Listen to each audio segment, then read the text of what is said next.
Merhaba arkadaşlar. Bugünkü dersimizde makrame öreceğiz.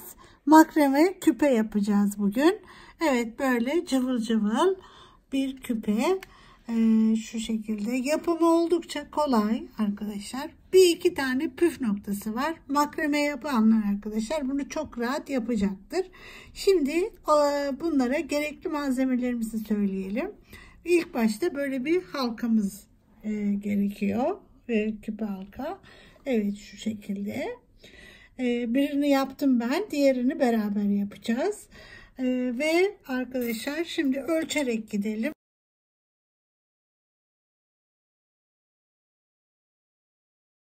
Ben tam ölçü vereceğim size. Şu şekilde bir tanesi arkadaşlar 3 milim.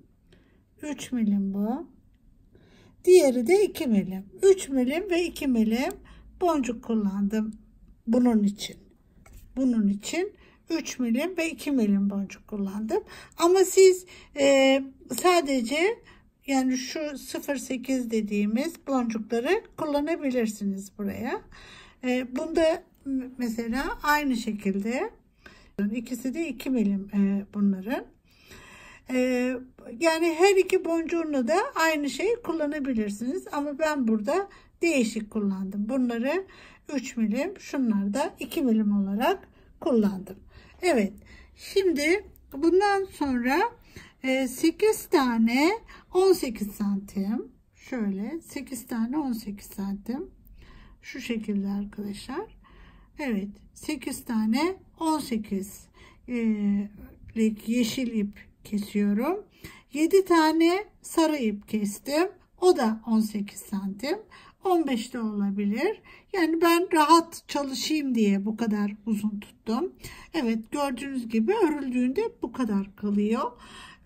Buraları da daha sonra beraber keseceğiz. Ama rahat çalışmak için bu şekilde tuttum ben onları. Ve 50 santim bir tane turuncu, şurayı örmek için 50 santim. 60 santim arkadaşlar kırmızı, şu 60 santim şurayı öreceğiz. Şu arayı öreceğiz. Ve 70 santim yeşil. 70 santim yeşil, o da şu kısmı öreceğiz. Ve en son sıramızda sarı 50 santim. Şu kısmı öreceğiz. Evet arkadaşlar. Şimdi işe başlamadan önce size söylemem gereken bir takım bilgiler var. Şimdi bunu olduğu gibi hemen başlamıyoruz. İlk başta küpemizin ters ve düz olması gerekiyor. Biliyorsunuz kulağımıza takıldığında şu şekilde böyle durması lazım. Bunun da böyle gelmesi gerekiyor. Yani şu şekilde duracak. O nedenle biz bu ipleri takarken bakın böyle takmamız gerekiyor. Şurada yani bu tarafını örmemiz gerekiyor. Örerken dikkat etmemiz gereken bir nokta var. Şimdi hemen bunları geçirelim. Daha sonra tekrar ne demek istediğimi anlayacaksınız. Şurada da tekrar isterseniz anlatayım. Bu böyle. Bakın. Bunu tuttuğumuzda düz tarafları arka arkaya geliyor. Buralarda takma yerleri. Ama şu şekilde bakın şöyle. Yani böyle taktığımızda şu kısımları düz olarak duruyor. Şimdi bunu alıyoruz. İlk başta iplerimizi nasıl yerleştireceğiz onu görelim. Yeşil iplerimizi yerleştireceğiz ilk etapta. Buraları toplayalım, dikkatimizi dağıtmasın. Evet. Şimdi bunu ortalıyoruz arkadaşlar. Şöyle. Bu burada. Ortalıyoruz. Buradan alıyorum. Bunu şöyle geçirdim. Bu sefer ikinci kez aynı ipi alttan yukarı geçiriyorum. Çekiyorum. Şu. Tekrar yapıyorum. Şimdi diğer ipe geçiyorum. Buradan yukarıdan aşağı çektim. Sonra geçiyorum buna. Alttan yukarı veriyorum. Şu. Düz tarafı böyle olacak. Şimdi bakalım doğru mu? Şöyle bu şekilde. Çünkü bu şu düğüm kısımları size bakacak ve küpenin şu tarafı böyle duracak. Bu da böyle duracak. Şu şekilde. Evet, umarım anlatabilmişimdir. Bunu bu şekilde takmamız gerekiyor. Şimdi gelelim diğer ipimize. Aldık bunu, ortaladık. Bunu biraz çekelim. Şöyle tutuyorum bakın. Buradan bu elimle bunu sabitledim. Şöyle tutuyorum. Şu şekilde. Getirdim. Buradan koydum. Ve şu aradan aldım. Tekrar bu sefer alttan verdim içeriye. Onu buradan şu şekilde geri geldi. Evet. Şimdi bunu takıyorum. Buradan iniyorum. Buraya. Ve şuradakini aynı ipi buradan dönüp böyle alıyorum. Evet. Şu. Tekrar yapalım. İpimizi ilk başta ortalıyoruz. Şu. Ortaladık. Şöyle tuttum. Bunu tırnağımla tutuyorum. Şimdi buradan giriyorum bakın. Düz. Tekrar içinden dışarı doğru çektim. Bu sefer şunu aldım. Arkadan geldim, buradan bunu çektim. Evet. Şimdi ne yapıyorum? Diğer ipi alıyorum. Buradan girdim. Şöyle buradan bakın bu şöyle buradan verdim. Bu sefer tekrar aynı ipi alttan yukarı doğru şuradan bu tarafa veriyorum. Şu. Tekrar bir tane daha yapalım. Takip edin, bir yerde yakalarsınız arkadaşlar. Şimdi şu ortaladık. Bunu bakın böyle tutuyorum. Şu şekilde tutuyorum. Yani orada bir şey yaptığım yok. Sadece tutuyorum ikisini de. Buradan verdim.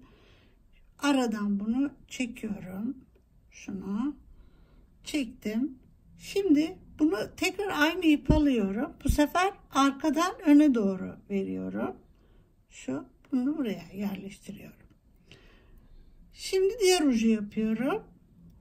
Bunu veriyorum. Bakın buradan arkaya doğru verdim. Çektim. Bu sefer aynı ucu arkadan öne doğru veriyorum. Bu şekilde 8 ipimizi de yerleştiriyoruz.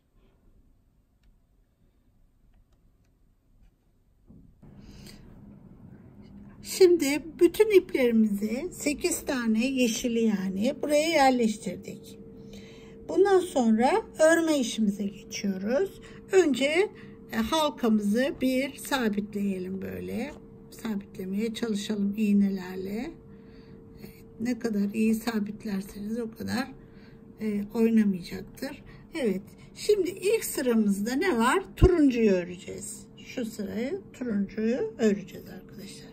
Turuncuyu şuraya şu şekilde toplu iğne ile sabitleyelim.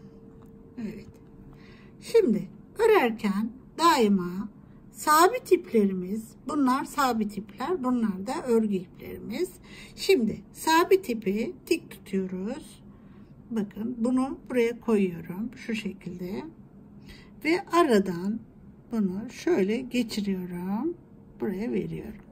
Tekrar her sabit ipi örgü ipiyle 2 kere bağlıyoruz. Tekrar bunu koyuyorum. Bak biri yaptık, ikincideyiz.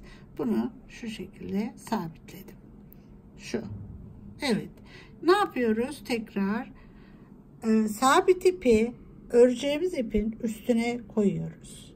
Bakın bunu buraya yerleştiriyorum ve aradan buraya veriyorum, çekiyorum. Bu bir. Ne dedik? Hepsini 2 kere yapacağız. Koydum buraya ve buradan çekip şöyle alıyorum. Şu şekilde. Şimdi tekrar üçüncü sabit ipimizdeyiz. Bunu alıyorum, üste koyuyorum. Bakın bunu şöyle yerleştirdim üstüne. Kaldırdım. Şu alttan böyle geçiyorum. Bir. Tekrar koydum. Ve buradan geçiyorum.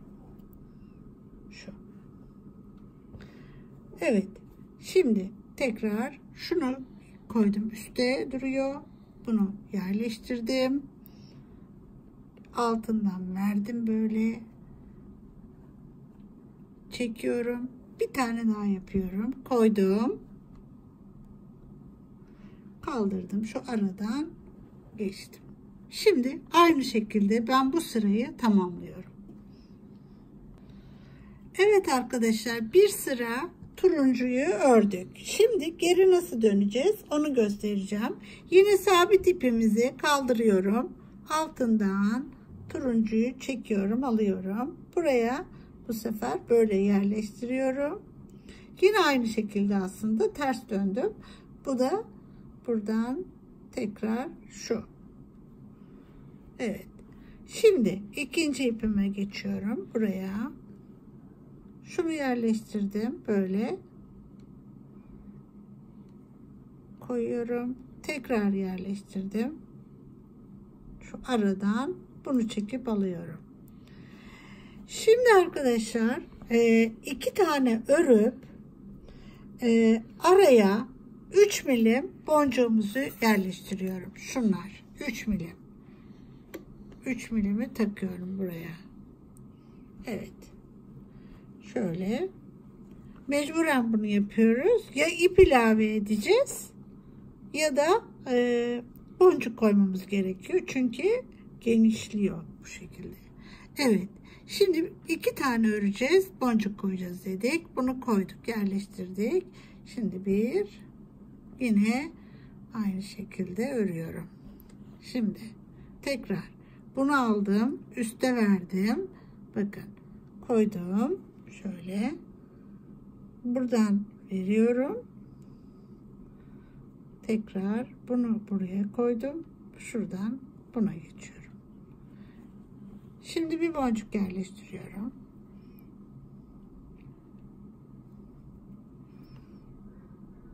Şu buradan şöyle sabitimizi üste alıyoruz. Şu tekrar bir ve iki. Her ipi 2 kez düğüm atıyoruz. Şimdi bir, tekrar iki. Evet, ben bu sırayı aynı şekilde tamamlıyorum.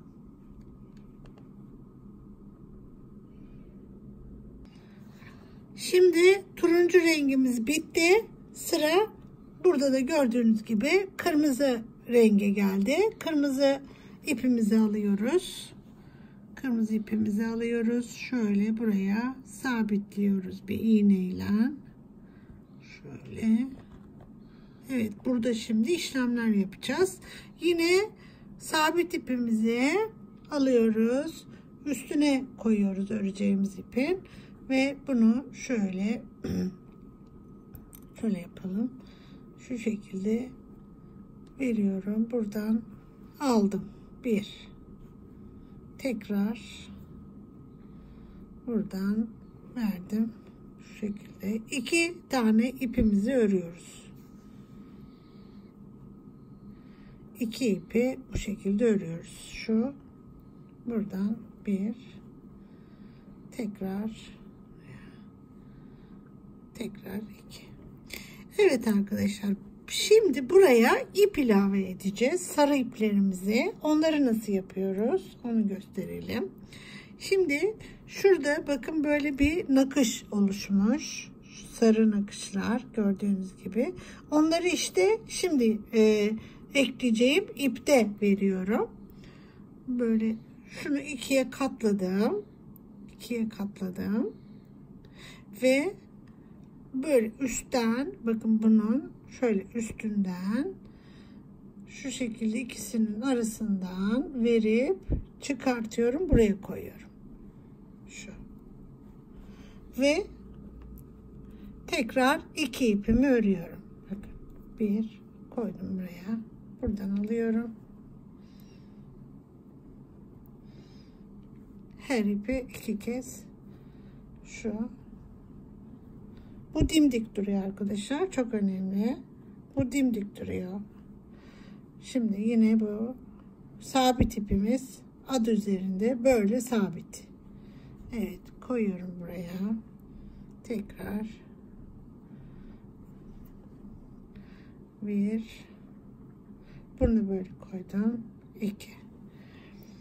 Şimdi burada boncukların altına, yani hep 2 sırada bir ipimizi ilave edeceğiz. Şöyle aldık bunu, 2'ye katladık. Pardon, şöyle üstten ve böyle gidiyorum. İkisinin arasından bunu çıkartıyorum. Buraya yerleştiriyorum. Ve yine 2 ipimizi örüyoruz. Bir tane daha yapalım. Diğerlerini ben yapayım. Şu 1 koydum. Buradan tekrar sabitimi aldım böyle.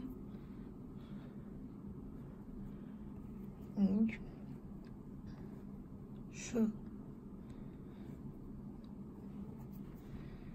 Bir tane daha ilave yapalım. Evet arkadaşlar, şimdi şunu 2'ye katladık. 2 tane ördükten sonra ve üstten şöyle tutuyorum. Böyle aşağı verdim öbür parmağımla. Diğerleriyle içinden çektim. Şu. Ve örmeye devam ediyorum. Aynı şekilde boncukların altlarına sarıları yerleştireceğim. İplerin tamamını yerleştirdik. Kırmızılarımızı ördük, bir sıra bitirdik. Şimdi dönüyoruz. Yine aynı kırmızıyla dönüyorum. Bakın, şimdi ilk başta sabit ipimi kaldırdım. Altından verdim. Geri döndüm. Bunu sağ elimle sabiti tuttum. Şimdi sollan örüyorum. Şu. Bakın, böyle koydum. Buradan veriyorum. 1. Tekrar böyle içinden geçiyorum. Şu. Bir tane daha yapalım. Sabiti üste aldık. 1 koyuyorum böyle. Buradan geçiyorum. Tekrar şu. Bunun arasından geçiyorum. Bırakıyorum. Her ipi yine 2 kez örüyorum. Şimdi bu aralara yerleştirdiğimiz ipleri de öreceğiz. Onları şöyle tutturalım yine. Evet. Şunu alıyoruz üste. Bu sabit oldu şimdi. Ördüm şu. 1. Tekrar buradan şu.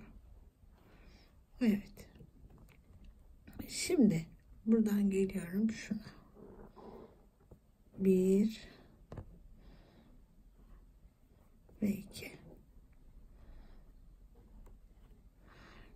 Evet.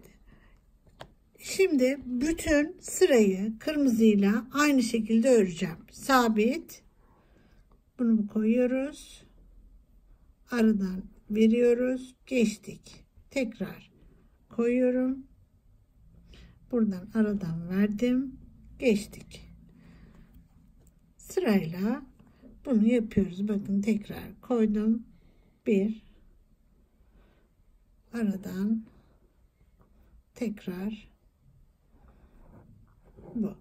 Şimdi ben bu sırayı böyle tamamlıyorum. Evet, şimdi kırmızı ipimizi ördük 2 sıra. Bu şekilde geldi. Sıra burada da gördüğünüz gibi yeşilde. Yeşili yine onu da bir gideceğim. Tekrar geri döneceğim arkadaşlar. Şimdi bunu yine buraya sabitliyoruz. Şöyle. Burada bir iş yapmayacağız. Bir gideceğiz, geri geleceğiz. Bunu buraya koyuyorum. Yani boncuk koymayacağız, ip koymayacağız. Şimdi buradan yine aynı şekilde örüyorum. 1 2. Tekrar bunu üste alıyoruz. Şu 1. Bunu koyduk. 2. Aynı şekilde gidiyorum sonuna kadar. Şimdi bir sırayı yeşillen bitirdim. Tekrar geri dönüyorum. Geri dönüşü ısrarla gösteriyorum arkadaşlar. Öğrencilerim özellikle burada çok hata yapıyorlardı. O nedenle tekrar gösteriyorum size. Bunu dik tutuyorum. Altından alıyorum. Şu şekilde. Ve burada tekrar aynı ipi bu tarafa örüyorum. 1. Şöyle. 2. Şu. Tekrar bunu üste alıyorum, koyuyorum. Aynı ördüğüm gibi buradan 1. Şu. Ve buradan. Bu sırayı yine yeşil olarak devam ediyorum. Şimdi arkadaşlar yeşili 2 kez örmüş olduk. Son sıradayım. Şurada son sıradayım. Şimdi buradayken arkadaşlar boncuklarımızı dizeceğiz. 2 milim boncuklarımızı dizeceğiz. Nasıl yapıyoruz? Bakın burada olduğu gibi bir tane diziyoruz, 2 tane atlıyoruz. Bir diziyoruz, 2 atlıyoruz. O şekilde. Şimdi önce boncuklarımızı diziyoruz. Şöyle bunu koyduk. 1, 2 atlıyoruz. Buraya dizmem gerekiyor. O çok önemli. Dikkat etmem gereken. Şimdi şu açılan yere tekli boncuğun gelmesi lazım. Demek ki buraya takmam gerekiyor. Ona dikkat etmem lazım. Evet, şuradan başlarsam daha rahat olacak. Şu açılan bu tarafa, şuraya. Bakın bu da böyle. Bunu diziyorum. Ve 2 tane atlıyorum. Tekrar diziyorum.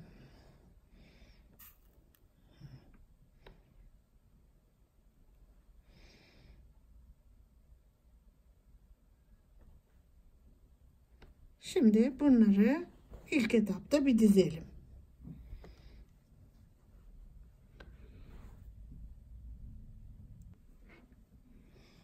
Boncuklarımızı 2 ip atladık.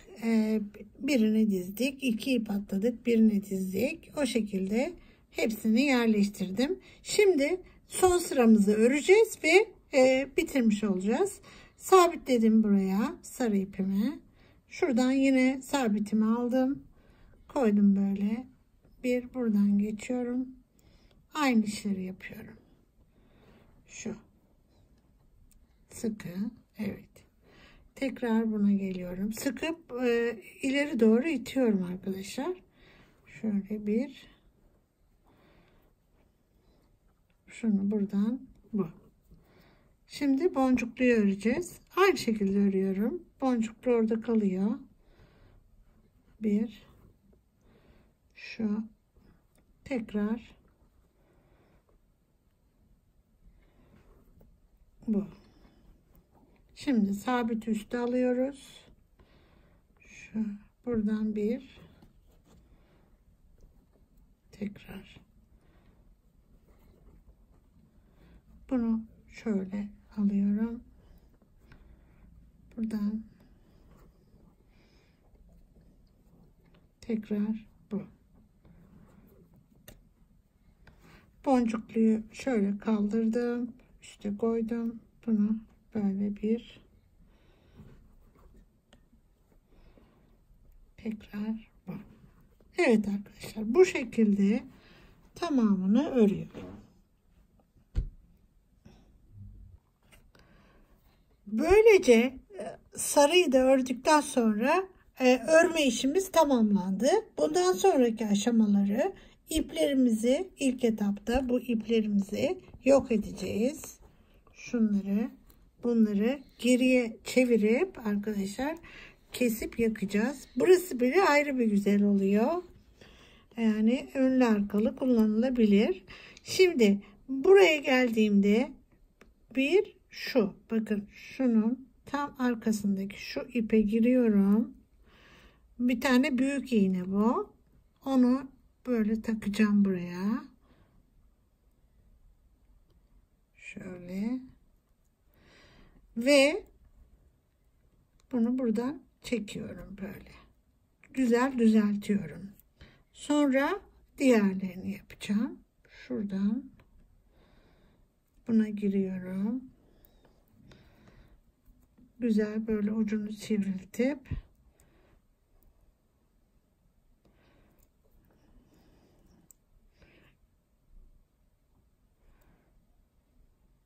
evet.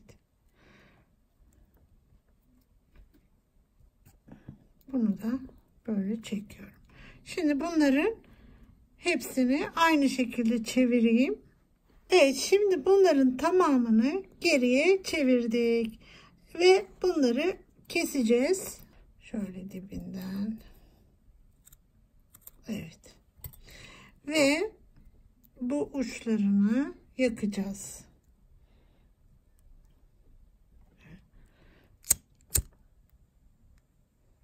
Şu şekilde. Evet. Şunu da alalım. Bunu da bu şekilde yaktık. Yani arka tarafı dahi kullanılabilir durumda. Önlü arkalı. Bunu da çevirdim arkadaşlar. Biliyorsunuz bir ucu da oradaydı onun. Şunu da şöyle kesiyorum. Bunu da şöyle buradan yakacağım. Şu. Evet. Şimdi geldik en önemli bölümlerden birine. İkisini bir tutup şöyle birer santim şu kadar diyeyim keseceğiz bunları. Yani birer santim bırakacağız yukarıdan ve keseceğiz. Ben bunları böyle işaretledim. Nasıl yaptığımı göstereyim. Şöyle. Bunları bir kalemle şöyle bakın bir ördüğüm yerden buraya şu şekilde bir noktalar koyuyorum şöyle noktalar koydum. Bunu böyle tutuyorum. Şöyle noktalar koyuyorum. Belli belirsiz. Ben göreyim yeter yani. Bunları da ayarladım ben onu. Şuralarda gördüğünüz gibi. Ve böylece şöyle ikisini bir tutacağım. Böyle. Bunu iğneleyeceğim. Böyle. Şu şekilde. Bunu da buraya. Evet. Ve buradan böyle keseceğim arkadaşlar. Birer santim. Şurayı şöyle alıyorum. Buradan keseceğim. Döndüreyim. Şimdi ters geldi biraz. Şu şekilde.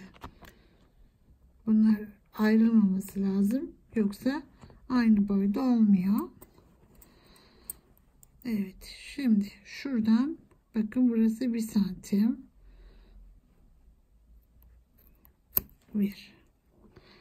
Buradan tekrar dikkat edelim de diğer uçları kesmeyelim. Şu. Evet. Böyle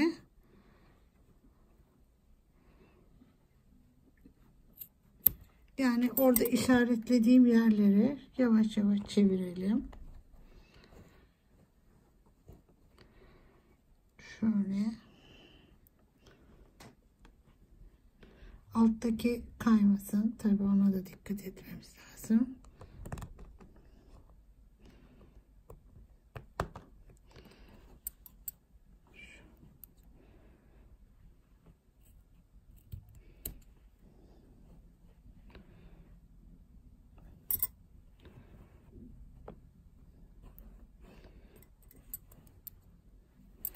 Biraz daha sanki kaymış gibi geldi. Bir bakayım.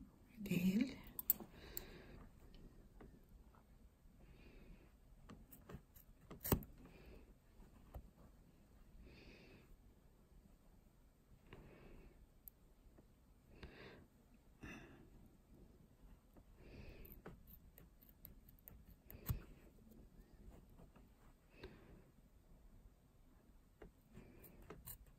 Evet. Şimdi arkadaşlar bundan sonraki bölümümüzde de bu şekilde şunları teker teker söküyoruz. Şöyle bunları şöyle söküyoruz. Bütün ipleri.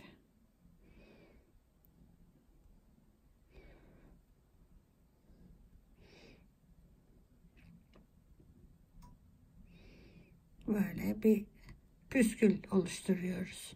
Uçlarına boncuk da takabilirsiniz ama ben böyle seviyorum. Bu şekilde bunları söküyoruz. Evet. Devam ediyorum. Evet arkadaşlar, sökme işimiz de bitti. Böylece küpelerimizi tamamlamış olduk. Siz kendi zevkinize göre istediğiniz tonlarda bunları bu şekilde çalışabilirsiniz. Bu halkaları nereden bulurum derseniz hazır bujiteri satan yerlerde böyle bunları sadece böyle sade küpe olarak satıyorlar arkadaşlar. Ben onları öyle alıp üzerine örüyorum. Aklınızda bulunsun o şekilde ve böylece bir dersimizin daha sonuna geldik. Sağlıcakla kalın. Umarım beğenmişsinizdir. Nazo tasarımda kalın. Hoşça kalın.